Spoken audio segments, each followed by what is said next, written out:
कर्पूर गौरम करुणावतारम संसार सारम भुजगेंद्रहारम सदा वसंतम विद्यारविंदे भवम भवानी सहितं नमामि मंदारमाला कलितालकाये कपालमालांकित सुंदराय दिगंबराय च दिगंबराय नमः शिवाय च नमः शिवाय खाली लोकांगण वंदित चरण डोळ्यान पाहिन रूप तुझे प्रेमे अलिंगिन आनंद पूजिन भावे ओवाळीन म्हणे नमः त्वमेव माता पिता त्वमेव बंधुच सखा त्वमेव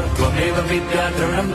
त्वमेव सर्वं मम देव कायेन वाचा मनसेन्द्रियैर्वा बुद्ध्यात्मना वा प्रकृति स्वभावात् करोमि यद्यत् सकलं परस्मै नारायणायेति समर्पयामि अच्युतं केशवं राम नारायणं कृष्णदामोदरं वासुदेवं हरिं श्रीधरं माधवं गोपिका वल्लभं जानकी नायकं रामचन्द्रं भजे हरे राम